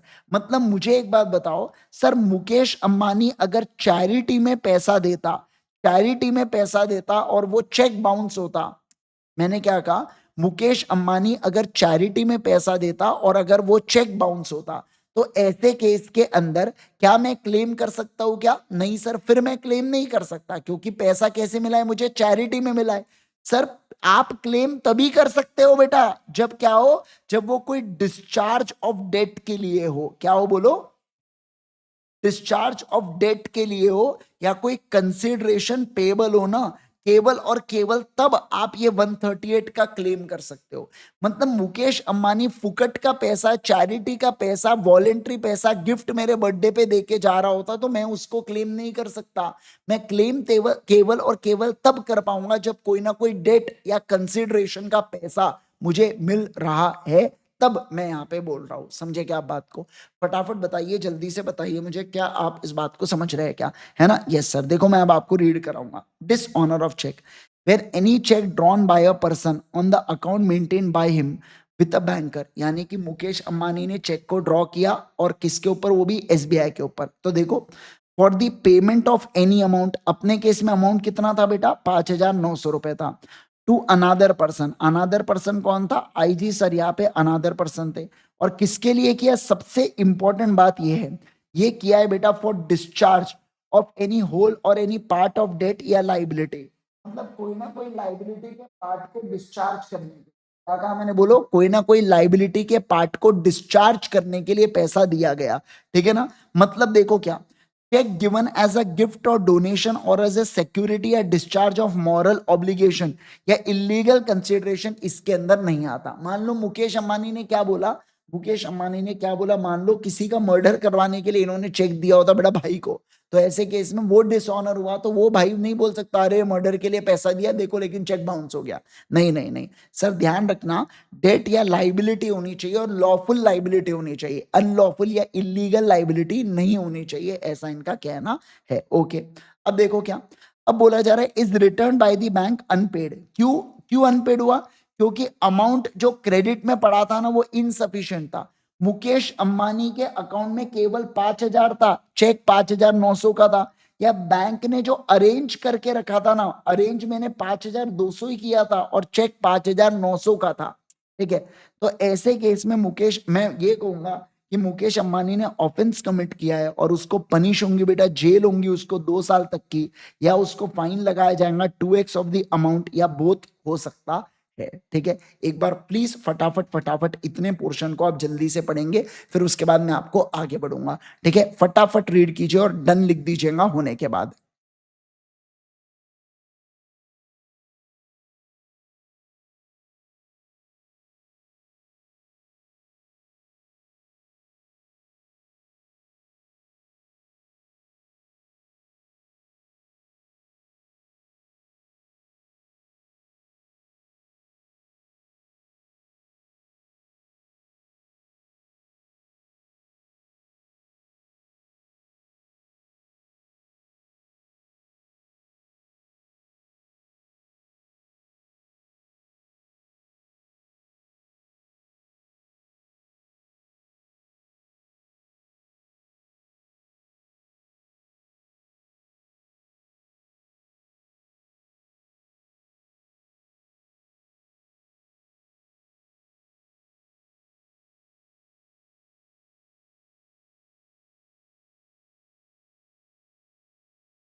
चलो, हो गया क्या? बोलो जल्दी से, हो गया क्या? यस, डन है? Yes sir. सारे लोग ध्यान दीजिएगा, देखो मैं क्या बोल रहा हूँ यहाँ पे। तो अपन ने क्या बोला सर? अपन ने ये बोला कि अगर कोई व्यक्ति क्या देता है बताइए? चेक देता है। किसके लिए? और चेक से वो क्या कर रहा है? पेमेंट कर रहा है। पेमेंट किस चीज का कर रहा है? डिस्चार्ज ऑफ एनी डेट या कोई लाइबिलिटी का। ठीक है ना? Okay sir. अब देखो, और फिर क्या बोला गया है कि जो अमाउंट है वो कम पड़ जाता है उसका, जितना भी उसने अरेंज किया है या जो भी उसने पे करने की बात की है ना? तो जिसके कारण जो चेक है वो रिटर्न हो गया। किससे रिटर्न हो गया? बोलो, बैंक से रिटर्न हो गया। तो मैं ये कहूंगा आपके साथ कि इन केसेस के अंदर ऐसे सिनेरियोज में क्या करना पड़ेगा सर, ऐसे सिनेरियोज के अंदर यहाँ पे मुकेश अंबानी को जेल होंगी एक तो 2 साल की, या मतलब अप टू 2 साल, 2 साल तक में कोई भी हो सकता है, 6 महीना, 2 महीना, 3 महीना, 1 महीना, आधा महीना, 15 दिन, 10 दिन, और इसके अलावा 2x ऑफ अमाउंट तक की फाइन होती है, या बोथ यहाँ पे लगाया जाता है। क्या आप इसको समझे? प्लीज बताइए मुझे जल्दी से, क्या आप लोग इस बात को समझ गए? क्या फटाफट बताइए। एकदम इजी, एकदम इजी सर। ओके सर, अब देखो क्या, अब मैं आपको पढ़ाने जा रहा हूं सेक्शन नंबर 138 कब लागू नहीं होगा। क्या बोल रहा हूं मैं, बताइए सर। ये अपन ने जो पढ़ा ये सेक्शन 138 पढ़ा, बराबर है ना? यस। अब मैं आपको कुछ ऐसी कंडीशन के बारे में बताने जा रहा हूं कि जहां पे सेक्शन 138 यानी कि सर आप ये ऊपर वाला सेक्शन नहीं लगा पाओगे। मैं क्या कह रहा हूं, सारी कंडीशन अचीव होंगी, फिर भी ये फाइन तक पहुंचने से पहले आपको कुछ चीजों को फॉलो करना पड़ता है, कुछ रूल्स को आपको फॉलो करना पड़ता है। और जिस समय आप ये रूल्स को फॉलो करोगे ना, उसके बाद ही बेटा आप क्या कर पाएंगे, मुकेश अंबानी के ऊपर क्लेम कर पाएंगे। समझे आप बात को? मैं क्या कहा कि सर आपको ये रूल्स को फॉलो करना पड़ेगा, और जब आप ये रूल्स को फॉलो करेंगे ना, तभी आप मुकेश अंबानी के ऊपर क्लेम कर पाएंगे, अदरवाइज आप मुकेश अंबानी के ऊपर क्लेम नहीं कर पाएंगे। ठीक है, तो देखो, देखिए क्या बोला, अनलेस, क्या बोल रहा है, जब तक, अनलेस, जब तक है जान, unless the below conditions given are complied, मतलब जब तक आप ये कंडीशंस को कंप्लाई नहीं करते ना, तब तक आप मुकेश अंबानी के ऊपर क्लेम नहीं कर पाएंगे। क्या, देखो, सबसे पहली बात तो cheque is presented within validity period. अब आप सोच के देखो बेटा, तो मैंने कल आपको बताया था, ये चेक के बारे में मैंने आपको बताया था, चेक पे क्या लिखा होता है आप सारे लोग जानते हो। देखो चेक के यहाँ पे लिखा होता है वैलिड फॉर 3 मंथ्स ओनली, लिखा होता है ना बेटा, आपको याद है, वैलिड फॉर 3 मंथ्स ओनली। तो अगर मान लो मैंने यहाँ पे तारीख डाला 1 जनवरी, तो अगर 1 जनवरी का चेक है तो कब तक पेश होना चाहिए वो बैंक में, 1 जनवरी से 1 फरवरी, 1 महीना, फिर 1 मार्च और 1 जून, बराबर है ना? जनवरी का है तो फरवरी, मार्च, अप्रैल, सॉरी 1 अप्रैल तक वो पेश होना चाहिए। अगर मैं उसको 1 अप्रैल के बाद बैंक में डाल रहा हूं, क्या डाल रहा हूं बोलो, मैं 1 अप्रैल के बाद बैंक में पेश कर रहा हूं, तो मैं मुकेश अंबानी के ऊपर केस नहीं कर सकता। क्यों? क्योंकि ये एक्सपायर हो चुका था और मेरे पास पड़े पड़े एक्सपायर हुआ, तो गलती किसकी? मेरी। तो गलती मेरी और बजाऊ मुकेश अंबानी की, ये क्या बात हो गई बेटा? तो ऐसा चलता है क्या? नहीं सर, ऐसा नहीं चलता, बराबर ना? तो पहला पॉइंट क्या बोला? पहला पॉइंट बोला कि चेक आपने वैलिडिटी पीरियड के अंतर्गत रहते हुए प्रेजेंट करना चाहिए। क्या कहा मैंने, बोलो? वैलिडिटी पीरियड के अंतर्गत रहते हुए आपने चेक को प्रेजेंट करना चाहिए। ठीक है, ओके सर। देखो, check has been presented to the bank within the period of 3 months from the date on which it is drawn, या within the period of validity whichever is earlier। तो जब से draw किया है वहां से 3 महीने के अंदर वैलिडिटी होती है, मतलब जो तारीख आपने लिखी होती है वो तारीख से 3 महीने तक वैलिडिटी होती है। तो आप क्या करेंगे, उसके अंदर पेश करेंगे, पहला पॉइंट। दूसरा देखो क्या, दूसरा, demand for the payment through notice. देखो क्या बोला गया, द पेई और holder in due course of the cheque, मतलब जो भी इंसान है बेटा जिसको पैसा रिसीव करना था चेक का, तो वो व्यक्ति, एज द केस में B, make demand for payment of said amount by giving notice in writing to drawer of cheque within 30 days of the receipt of information from bank regarding return of cheque is unpaid. देखो, मैं अगर बात करूं ना, ये क्या कह रहे हैं समझो, इक्विटास बैंक है बेटा, ये इक्विटास बैंक किसकी बैंक है? मेरी बैंक है। तो ये बैंक जो है ये इन्फॉर्म करेंगे किसको? सर ये बैंक इन्फॉर्म करेंगे आईजी सर को। तो जब से इन्होंने इन्फॉर्म किया है ना, ध्यान रखना, जब से इन्होंने इन्फॉर्म किया है, तो इन्फॉर्म करने से 30 डेज के अंतर्गत, क्या कहा मैंने, बोलो? इन्फॉर्म करने के 30 डेज से अंतर्गत, इन्फॉर्म करने के 30 डेज के अंतर्गत, इन्फॉर्म करने के 30 डेज के अंतर्गत मैंने क्या करना चाहिए? मैंने मुकेश अंबानी को नोटिस भिजवाना चाहिए। नोटिस का मतलब होता है लेटर भिजवाना चाहिए, और मैंने लेटर के अंदर बताना चाहिए, देखो आपका जो चेक है ना वो बाउंस हो गया। क्या हो गया? बाउंस हो गया। तो आप मुझे क्या कर दो? पेमेंट कर दो। क्या कर दो बोलो? पेमेंट कर दो। ऐसा मैंने लेटर, ऐसा मैंने लेटर भेजना चाहिए किसको? मुकेश अंबानी को, बराबर है? तो जब से चेक बाउंस हुआ है वहां से 30 डेज के अंदर मैं नोटिस भेजूंगा मुकेश अंबानी को, मुकेश अंबानी को नोटिस भेजना चाहिए। ठीक है, अब देखो, अब जब से मैंने नोटिस दिया है बेटा, जब से मैंने मुकेश अंबानी को नोटिस दिया है ना, नोटिस से समझ लो, नोटिस से 15 दिन के अंतर्गत मुकेश अंबानी ने मुझे क्या देना चाहिए, पैसा देना चाहिए। अगर मुकेश अंबानी ने 15 दिन में पैसा नहीं दिया तो अब 138 की पेनल्टी लगेंगी। क्या कहा मैंने, बोलो, अब 138 की पेनल्टी लगेंगी। मतलब देखो हुआ क्या सर, हुआ ये कि चेक बाउंस हुआ, बाउंस होने के बाद जैसे ही पता चला मेरे को, जब से पता चला है वहां से 30 दिन में मैं नोटिस भिजवाऊंगा मुकेश अंबानी को। जिस दिन नोटिस भेजा, मान लो 15 तारीख को नोटिस भेजा, तो और 15 दिन के अंदर पेमेंट, यानी कि 30 तारीख तक पेमेंट हो जाना चाहिए मुकेश का। मान लो उसने पेमेंट नहीं किया, अब मैं उसको बजाऊंगा 2x ऑफ फाइन, मतलब सॉरी, हाँ 2x of the amount of fine, या 2 साल की जेल के लिए अब उसकी ऐसी तैसी कराऊंगा। अब बेटा इसको पढ़ लो जल्दी से, फटाफट पढ़ लो इसको जल्दी से। अब बोला गया कि अब आप उसके ऊपर पेनल्टी लगा लो। क्या बोला गया, बोलो, अब आप बोला गया कि उसके ऊपर पेनल्टी लगाओ लगाओ लगाओ। ठीक है, आओ सर, देखो, failure of drawer to make payment. अगर ड्रॉवर यानी कि मुकेश अंबानी, मुकेश अंबानी क्या करता है बताइए, check fails to make payment of the said amount of money to the payee, as the case may be, the holder in due course of the check within 15 days the receipt of said notice। तो यहाँ पे हम conclude कर सकते हैं कि उसको 45 days तक का समय एक प्रकार से मिल जाता है पेमेंट करने के लिए। तो बोला गया कि सर हम लोग उसको क्या करेंगे, हम लोग उसको, देखो अब यहाँ पे क्रिमिनल ऑफेंस मान के उसको 2 साल तक की जेल, 2 साल तक की जेल या 2x of the amount of fine लगा देंगे। क्या आपको ये सारी बातें समझ गई? फटाफट बताइए, जल्दी से बताइए मुझे, क्या आपको ये पूरे पॉइंटर्स समझ में आ गए क्या? क्विकली बोलो, फटाफट बोलो, जल्दी से बोलो, जल्दी जल्दी जल्दी बोलेंगे। क्या आप ये बात समझ में आ गई है क्या? फटाफट बोलो।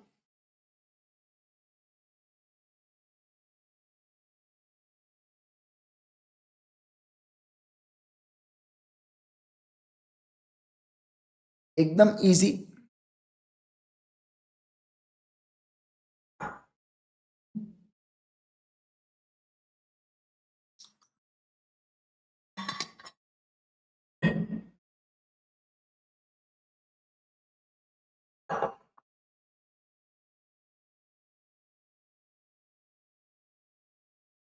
यस। ओके सर, चलिए आओ। अब देखो सर, अब बात करेंगे सेक्शन नंबर 139 के बारे में। किसके बारे में बात करेंगे, बोलो? सेक्शन नंबर 139 के बारे में बात करेंगे। देखो मुझे क्या लगता है कि अपना है ना 1-2 दिन में भी सेशन अपने समाप्त हो जाएंगे पूरे। यानी कि अगर मैं बात करूँ आपके साथ तो कल शायद आपका कोर्स कंप्लीट हो जाएगा जहाँ तक, है ना। फिर परसों के दिन हम लोग क्या करेंगे, परसों के दिन हम लोग हो सकता है एक आधा ब्रेक रख दूं मैं, फिर मैं एक दिन बीच में आपका स्ट्रैटेजी सेशन लूंगा कि इसके बाद आपने कैसे पढ़ाई करना है, कैसे आपने सारी चीज़ों को मैनेज करना है करके। और फिर मैं अभी जो सितंबर की आरटीपी आई है ना, वो आरटीपी मैं यूट्यूब के ऊपर सॉल्व करवाऊंगा। तो आप सारे के सारे लोग आ जाना, हम लोग आरटीपी को सॉल्व कर लेंगे। तो देखो क्या होगा, आप समझिए। अपना जो है, अपना क्या पढ़ के हो गया, क्वेश्चन बैंक अपन ने पढ़ डाले, पूरी क्वेश्चन बैंक अपनी पढ़ के हो चुकी है। सर अपन अब क्या करेंगे, अब आरटीपी को भी अपन सॉल्व कर लेंगे। जो लेटेस्ट वाली आरटीपीज आई है ना, वो भी अपन लोग क्या करेंगे, सॉल्व करेंगे। समझ रहे क्या बात को? यस सर, ठीक है, चलिए सर। फिर अपन वो आरटीपीज को देख लेंगे, और भी अगर कुछ मैं सीरीज वगैरह लाऊंगा तो मैं आपको इन्फॉर्म कर दिया करूंगा। हालांकि रिवीजन सेशंस आपके पास होंगे बेटा, जिससे आप गो थ्रू करके कभी भी पढ़ सकते हो, वो तो मैं आपको बताऊंगा ही बताऊंगा। पर स्ट्रैटेजी सेशन में मैं काफी क्लियर आपको बहुत सारे इंस्ट्रक्शंस दूंगा। और फिर उसके बाद मैं कुछ लाइव टेस्ट भी आप लोगों के लिए प्लान कर रहा हूँ, जहाँ पे मैं लाइव आके टेस्ट कंडक्ट कराऊंगा, है ना। जैसे आधे घंटे का टेस्ट है तो मैं आधे घंटे के लिए आऊंगा, और मैं यहाँ पे मतलब लाइव रहूंगा और आपको क्वेश्चंस देते रहूंगा, और आप मेरे साथ मिल मिल के वो टेस्ट देंगे। समझ रहे हैं आप बात को? तो ऐसा कुछ टेस्ट भी मैं आपके साथ प्लान कर रहा हूँ अभी। ठीक है, चलिए गाइस, चलो अब शुरुआत करेंगे आज के, अभी कौन से हमारे आखिरी सेकंड लास्ट सेक्शन के बारे में पढ़ना स्टार्ट करेंगे। फिर कल अपन लोग बचा हुआ पूरे टॉपिक को फिनिश कर देंगे, एंड देन फिर उसके बाद हम लोग यहाँ पे आगे बढ़ेंगे। ठीक है, चलो सर, क्या बोला जा रहा है, देखो यहाँ पे, देखो सर, यहाँ पे बात करेंगे presumption in favour of holder के बारे में। किसके बारे में बात कर रहे हैं, बोलो जल्दी से? Presumption in favour of holder के बारे में बात कर रहे हैं। देखो, when the cheque is dishonoured, क्या बोला जा रहा है, बोलो जल्दी से? सर जब चेक डिसऑनर होता है, फिर से बोलेंगे सर, जब ये जो चेक है ना बेटा, जब ये जो चेक है ये डिसऑनर होता है, ठीक है, okay. When cheque is dishonoured it shall be presumed unless contrary intention is proved that holder of check has received the check in the nature referred to at 138 for discharge या whole or particular debt या liability। मतलब देखो क्या बोला जा रहा है, जब चेक यहाँ पे डिसऑनर होगा तो हम अज्यूम करेंगे कि लाइबिलिटी को सेटल या डेट को पे करने के लिए चेक दिया गया था करके, ऐसा अज्यूम कर लेना। हाँ, अगर आपने गिफ्ट विफ्ट दिया होगा तो मुकेश अंबानी को ये बात को प्रूव करना पड़ेगा कि मैंने ये जो चेक दिया था ना, ये लाइबिलिटी के लिए नहीं दिया था, ये गिफ्ट के तौर पर मैंने सामने वाले को दिया था करके, ठीक है। अब देखो, presumption prescribed here is a rebuttable presumption as provision clearly provides that person issuing check is at a liberty to prove the contrary। मतलब देखो अब क्या होगा कि Mukesh Ambani has to prove, MA का मतलब होता है Mukesh Ambani, has to prove that cheque was given as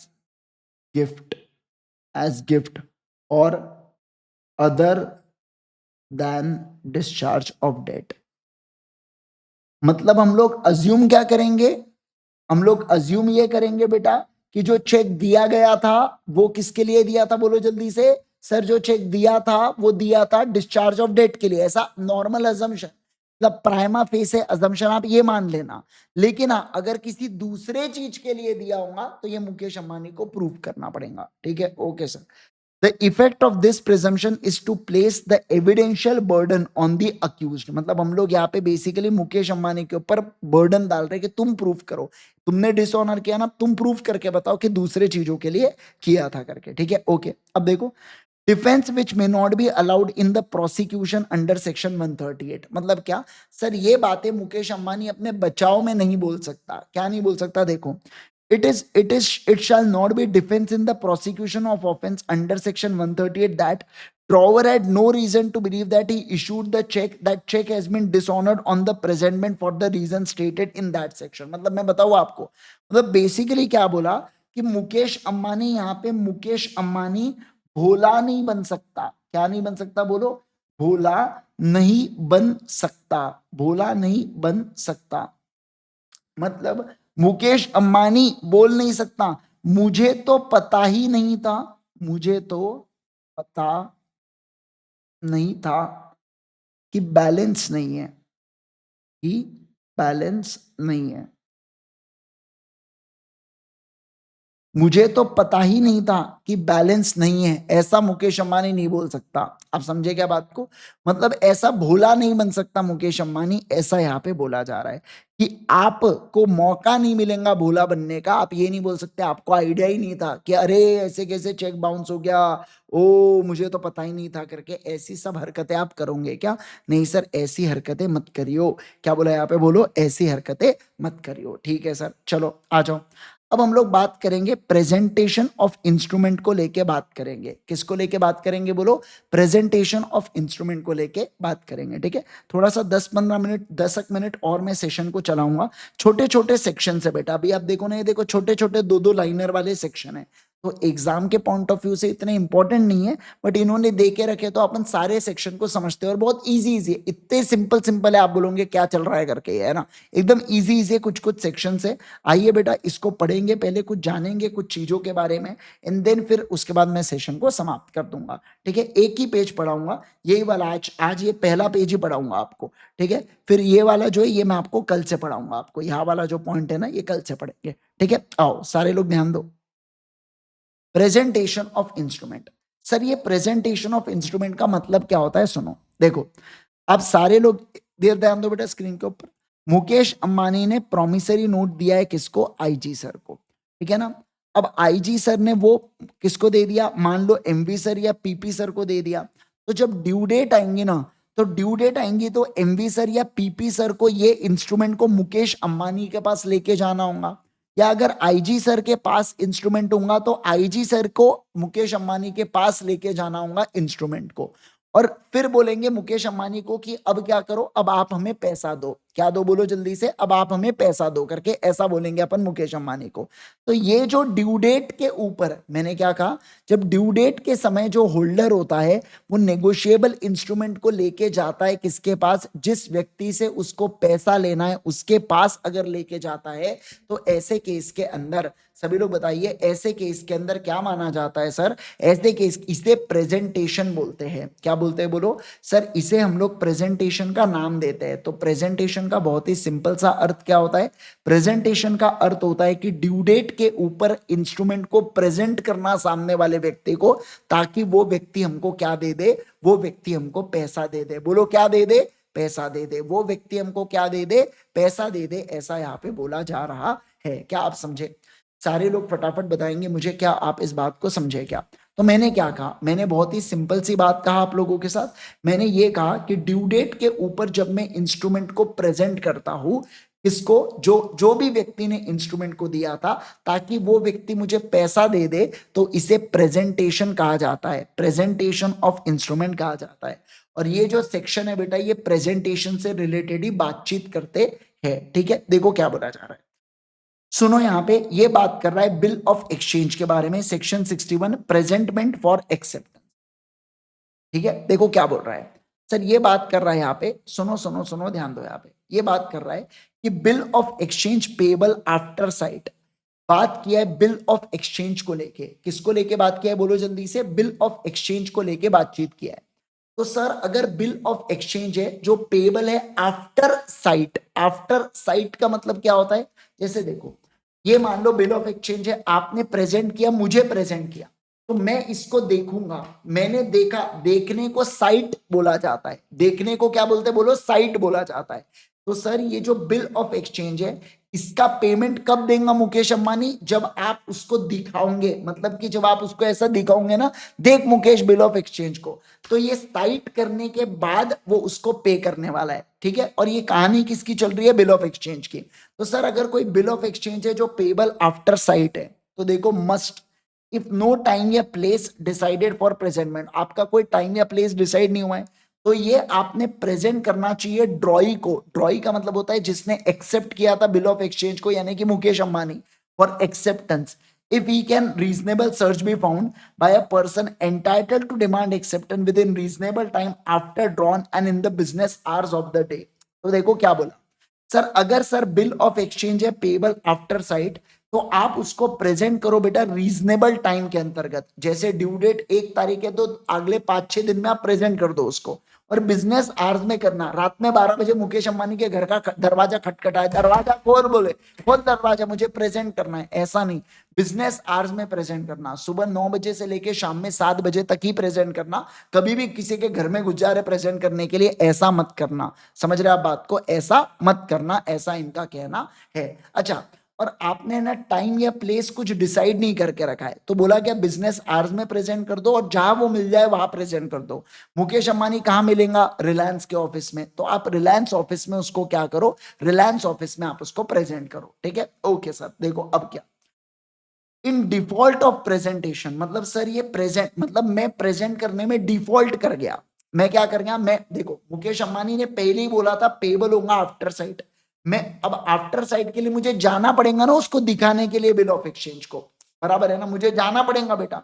अब देखो क्या बोला गया, अब बोला गया कि अगर मैं उसको प्रेजेंट नहीं करता हूं, मतलब कि मैं किसी भी प्रकार का डिफॉल्ट कर रहा हूं, बोलो मैं किसी प्रकार का डिफॉल्ट कर रहा हूं यहां पे।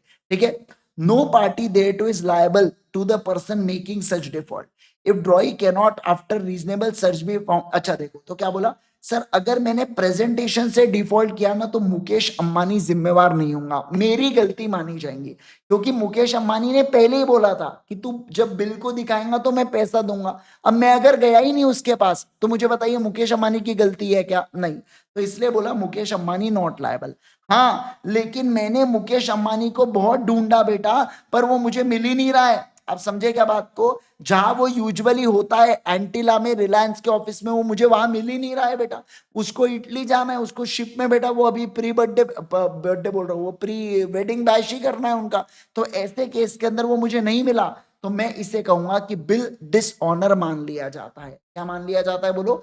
बिल जो है ना वो डिसऑनर हो गया ऐसा मान लिया जाता है। देखो, if bill is directed at a particular place, तो वहां पे सर अब देखो मुकेश अंबानी कांड भी फाउंड, तो बिल डिसऑनर माना जाता है।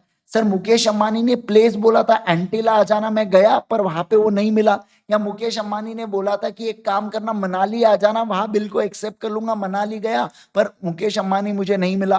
तो मैं कहूंगा कि प्लेस बोला था, उस जगह में गया भी, उस जगह में गया भी मतलब देखो ठीक है, वो जगह में गया पर मुझे वो नहीं मिला, तो मैं कहूंगा इसे मैं कहूंगा कि डिसऑनर हो गया। क्या कर दिया बोलो? डिसऑनर। देखो जब जब बिल डिसऑनर होता है ना, मुकेश अंबानी की लाइबिलिटी आने वाली है। ठीक है, देखो if the bill is directed at a particular place, यानी कि Manali, it must be presented at that place, तो मनाली में प्रेजेंट होना चाहिए। और वहां पे भी अगर वो रीजनेबल सर्च पे नहीं मिला, तो मैं कहूंगा वो क्या माना जाता है? डिसऑनर माना जाता है। क्या माना जाता है बोलो? डिसऑनर माना जाता है। Sir where authorise by agreement या usage, presentment through post office by means of registered letter is sufficient. मतलब क्या बोला गया? अगर आपने पहले से एग्रीमेंट कर रखा है ना, तो आपको जाने की जरूरत नहीं है। अगर आप सिर्फ पोस्ट भी कर दोगे, क्या कहा मैंने बोलो? अगर आप सिर्फ पोस्ट भी कर दोगे ना, पोस्ट भी कर दोगे तो भी चल जाएगा। क्या कहा मैंने? पोस्ट भी कर दोगे तो भी चल जाएगा, यानी पहले से एग्रीमेंट करके रखोगे तो सिर्फ पोस्ट से भी आपकी काम आपकी बात बन जाएंगी। ठीक है ना? तो पहले से एग्रीमेंट करके रखोगे तो पोस्ट से भी, पोस्ट मतलब पोस्ट ऑफिस से लेटर भिजवाना, खत भिजवाना बेटा पोस्ट ऑफिस से, ऐसा यहाँ पे बोला जा रहा है। प्लीज पढ़ो इसको, प्लीज ये बना लीजिए पट से, यही के यही, ये नोट में बना लो जल्दी से, यही के यही।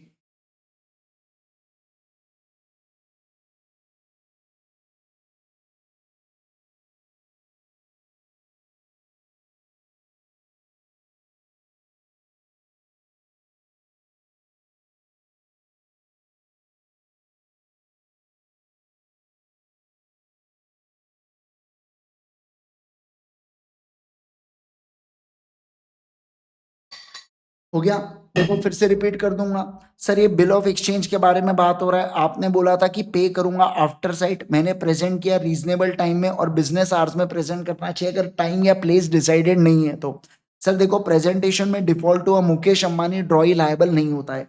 सर मुकेश अंबानी नहीं मिल रहा था तो मैं मानूंगा ये डिसऑनर हो गया। मुकेश अंबानी ने जगह बताई, मैं वो जगह भी गया पर वहां वो नहीं मिला, तो मैं कहूंगा डिसऑनर हो गया। अगर पहले से आपका एग्रीमेंट बना है तो आप पोस्ट से भी भिजवा सकते हो इस बिल को, और मुकेश अंबानी इसको एट साइट मान लेता है। क्या मान लेता है बोलो? एट साइट इसको मान लेता है। क्या आप इसको समझे? सारे लोग बताइए मुझे जल्दी से, क्या आप इस बात को समझे? क्या फटाफट बोलो यस सर। चलिए अब देखो, क्या सेक्शन 62 के बारे में बात करूंगा, इसके बारे में बात करूंगा। बोलो सेक्शन नंबर 62 के बारे में आपको यहाँ पे चर्चा करने जा रहा हूँ, प्लीज फोकस करना। सेक्शन 62 क्या कहता है? देखिए, presentment of promissory note for site के बारे में बात कर रहा है। क्या कहा मैंने बोलो? सर प्रेजेंटमेंट ऑफ प्रोमिसरी, अब ये प्रोमिसरी नोट को लेके चर्चा कर रहा है। अभी बिल ऑफ एक्सचेंज के बारे में बात किया, प्रोमिसरी नोट देखो। Sir promissory note payable at certain period after sight must be presented to maker for sight if he can be found by reasonable search by a person entitled to demand within reasonable time and within business hours। क्या same बात है क्या? ये same बात यहाँ पे भी लिखी है क्या? हाँ सर, कि अगर कोई प्रोमिसरी नोट है तो आप उसको प्रेजेंट करो रीजनेबल टाइम में, बिजनेस आवर्स में आपने प्रेजेंट करना चाहिए। सर अगर आपने डिफॉल्ट किया तो मुझे बताइए मुकेश अंबानी लायबल होगा क्या? नहीं। मतलब ये पॉइंटर एज इट इज, मैंने क्या कहा, ये जो है ना बेटा, ये जो पॉइंट है ये एज इट इज इसके लिए आ जाता है, प्रोमिसरी नोट के लिए भी सेम एज इट इज आ जाता है। लेकिन केवल और केवल इतनी बात, क्या कहा मैंने? बोलो केवल इतनी बात, बराबर है क्या? बोलो फटाफट यस सर, सेम है बिल्कुल, किसी में थोड़ा भी कुछ अलग है, कुछ भी अलग नहीं है। आओ अगला देखो, section 63 drawee's time for a deliberation. देखो क्या बोला गया, जब आप ड्रॉई को समझना, holder must if required by drawee of bill of exchange. Sir जब मैं बिल ऑफ एक्सचेंज लेके जाता हूं किसके पास? मुकेश अंबानी के पास बिल ऑफ एक्सचेंज लेके जाता हूं, तो मुकेश अंबानी को मुझे 48 आवर्स का समय देना पड़ता है कि वो इसे एक्सेप्ट करने वाला है या वो इसे रिवोक या डिसऑनर करने वाला है। क्या कहा मैंने? बोलो सर, मैं अगर बिल ऑफ एक्सचेंज को मुकेश अंबानी के पास लेके जाता हूं तो मुझे उसे 48 आवर्स का समय देना पड़ेगा। कितना आवर्स का समय देना पड़ेगा? बोलो 48 आवर्स का समय देना पड़ेगा कि तू 48 आवर्स के अंदर सोच विचार कर ले कि तू इस बिल को एक्सेप्ट करना चाहता है या तू इस बिल को अवॉइड करना चाहता है। सोच लो मुकेश भाई अंबानी, सोच लो आराम से। क्या कह रहा हूं मैं? सोच लो आराम से, ऐसा यहां पे बोला जा रहा है। ठीक है सर। उसके बाद देखो प्रेजेंटमेंट फॉर पेमेंट सेक्शन 64, देखो क्या बोला गया। अच्छा टॉपिक है, बहुत इंपॉर्टेंट है ये वाला, थोड़ा सा इंपॉर्टेंट है। अभी तक तो बकवास चल रहा था, अब देखो क्या presentment for payment. Sir promissory note, bill of exchange या चेक यानी कि negotiable instrument must be presented for payment to the maker, acceptor या ड्रॉई, जो भी आता है ये किसके द्वारा? होल्डर के द्वारा। तो आपने इसको प्रेजेंट करना चाहिए बेसिकली, बस। ओके। अगर डिफॉल्ट किया तो अदर पार्टी लायबल होंगे क्या? नहीं होंगे। देखो इनका कहना है कि नेगोशिएबल इंस्ट्रूमेंट को आप प्रेजेंट करना चाहिए पैसा लेने के लिए। अगर आपने उसमें डिफॉल्ट किया, क्या किया बोलो जल्दी से? अगर आपने उसमें डिफॉल्ट किया तो ऐसे केस के चलते इन केसेस में क्या होगा सर? इन केसेस में मैं ये कहूंगा आप लोगों के साथ, इन केसेस में मैं ये कहूंगा आप लोगों के साथ कि सर यहाँ पे गलती किसकी मानी जाने वाली है? यहाँ पे गलती आपकी मानी जाने वाली है अगर आपने प्रेजेंट नहीं किया तो। यानी कि पार्टीज लायबल नहीं होंगे होल्डर के टुवर्ड्स अगर होल्डर डिफॉल्ट करता है प्रेजेंट करने से। मैंने अगर मुकेश अंबानी को प्रेजेंट नहीं किया तो Mukesh Ambani will not be liable, I will be liable. Okay. where authorized by agreement or usage, presentment through the post office by means of registered letter is sufficient। ये वही वाली ऊपर की सेम सेम बातें लिख रहे हैं, मेरे को नहीं खेलना यार इनके साथ। ये बोल रहे हैं कि अगर आपने पहले से एग्रीमेंट कर रखा है तो आप पोस्ट से भी प्रेजेंट कर सकते हो, बराबर है। ओके। अब आती है पते की बात और ये है एक्सेप्शन। देखो एक्सेप्शन क्या कहता है सर? सबसे पहली बात तो एक्सेप्शन केवल प्रोमिसरी नोट के बारे में बात कर रहा है। तो क्या बोला बोलो जल्दी से? सर अगर कोई प्रोमिसरी नोट है जो पेबल ऑन डिमांड है, देखो मैंने क्या कहा? प्रोमिसरी नोट है जो पेबल ऑन डिमांड है। आप जानते हो बेटा प्रोमिसरी नोट जो है वो दो प्रकार से बन सकती है, एक बेयरर होती है, एक ऑर्डर बन सकती है। बेयरर तो आप बना नहीं सकते पर ऑर्डर इंस्ट्रूमेंट आप बना सकते हो। ऑर्डर में भी दो होती है, डिमांड इंस्ट्रूमेंट, टाइम इंस्ट्रूमेंट। ये किसके बारे में बात कर रहे हैं सर? ऐसा प्रोमिसरी नोट जो डिमांड है। अब बाय डिफॉल्ट ये ऑर्डर इंस्ट्रूमेंट ही होगा, मतलब किसी पर्सन को ही देने की बात होगी। बस ध्यान रखना डिमांड इंस्ट्रूमेंट है। कैसा इंस्ट्रूमेंट है बोलो? डिमांड इंस्ट्रूमेंट है। समझे आप बात को? यस। ठीक है। तो सर अगर कोई प्रोमिसरी नोट है जो पेबल ऑन डिमांड है, जो पेबल ऑन डिमांड है, अब देखो and is not payable at a specified place. अब क्या बोला? And is not payable at a specified place, और किसी स्पेसिफाइड प्लेस में पेबल, मतलब आपने कोई ऐसा मनाली बनाली डिसाइड नहीं कर रखा है बेटा। ठीक है। Okay. No presentment is necessary in order to charge the maker thereof. क्या बोला कि सर देखो अगर मुकेश अंबानी ने मुझे प्रोमिसरी नोट दिया है जो क्या है बताइए, जो ऑन डिमांड वाला इंस्ट्रूमेंट है। ऑन डिमांड इंस्ट्रूमेंट मतलब मैं कभी भी जब जब मैं चाहूं प्रेजेंट कर सकता हूं। तो क्या बोला गया इनका? और हमने कोई स्पेसिफाइड प्लेस डिसाइड नहीं कर रखी है। तो इस केस में मुझे मुकेश अंबानी को प्रोमिसरी नोट को क्या करने की जरूरत नहीं है? प्रेजेंट करने की जरूरत नहीं है। क्या बोला यहाँ पे बताइए? सर यहाँ मुझे सामने वाले यानी कि मुकेश अंबानी को चार्ज करने के लिए प्रेजेंट करने की आवश्यकता नहीं है, क्योंकि ये क्या है? डिमांड। मतलब मुकेश अंबानी ने बोला तू जब डिमांड करेगा तब पैसा दूंगा इंद्रेश, तू बस डिमांड कर। तो ऐसे केस में Mukesh Ambani should always be ready. मैं प्रेजेंट नहीं करूंगा, मैं सीधा पैसा क्लेम करूंगा। समझे क्या आप बात को? ऐसा यहाँ पे बोल रखा है। क्या आप इसको समझे? बोलो बोलो बोलो। तो कब बोला सर? जब प्रॉमिस, देखो सर एनआई के केस में सुनो ना बात को, मैं ये कह रहा हूं यहाँ पे कि प्रोमिसरी नोट के केस में बोल रखा है कि अगर डिमांड इंस्ट्रूमेंट है तो मुझे प्रेजेंट करने की कोई भी आवश्यकता नहीं है सर। ओके। अब ध्यान दो क्या, अब यहाँ पे ना कुछ एकदम बढ़िया वाली चीज बताइए। देखो notwithstanding anything contain in section 6 where electronic image of a truncated cheque is presented for payment. मतलब क्या कि सर मेरी जो इक्विटास बैंक है उसने इलेक्ट्रॉनिक इमेज निकाला चेक का जो मैंने उसको दिया था, और वो भेजा किसको? वो भेजा एसबीआई को, मुकेश अंबानी के बैंक को पेमेंट करने के लिए। तो क्या बोला गया? The drawee bank is entitled to demand any further information regarding truncated cheque. तो जो ड्रॉई बैंक होता है ना, ड्रॉई बैंक का मतलब क्या होता है कि जो मुकेश अंबानी की बैंक है वो क्या बुला सकता है बताइए जल्दी से? वो फर्दर इंफॉर्मेशन बुला सकते हैं। क्या बुला सकते हैं बोलो? फर्दर इंफॉर्मेशन बुला सकते हैं ट्रंकेटेड चेक को लेके, है ना। In case of any reasonable suspicion about genuineness genuineness of apparent tenor of instrument and if the suspicion of fraud, forgery, tampering अगर उसको लगता है तो देखो क्या बोला गया सर, अगर एसबीआई को ऐसा लगता है कि यार ये जो चेक दिया है ना इस पे मुकेश अंबानी की साइन नहीं है, क्या है बोलो, इस पे मुकेश अंबानी की साइन नहीं है, दया कुछ तो गड़बड़ है, यहाँ पक्की बात है फ्रॉड, फॉर्जरी या टैंपर, टैंपर मतलब पूरा ऑस्ट्रेलिया बेटा, टैंपरिंग मतलब छेड़खानी करना है ना, इंस्ट्रूमेंट के साथ छेड़खानी करना, टैंपरिंग या डिस्ट्रक्शन हुआ है इंस्ट्रूमेंट का, तो वो क्या बुला सकता है फर्दर, मतलब एसबीआई बोल सकता है मेरे बैंक को, इक्विटास को, कि मेरे को एक काम करो फिजिकल चेक भिजवाओ करके। आप समझ रहे बात को, जब उसको डाउट अराइज हो रहा है ना तब ये बात कर रहा है, हर बार नहीं, जब डाउट आता है तब, ठीक है okay. Is entitled to further demand of truncated cheque, ताकि मैं उसको क्या करूं, वेरीफाई करूं, क्या करूं बोलो, वेरीफाई। तो देखो क्या लिखा है यहाँ पे, SBI can call physical cheque from IG sir's bank, यानी कि इक्विटास बैंक से सर यहाँ पे एसबीआई फिजिकल चेक को बुला सकता है, बराबर है क्या, ओके सर।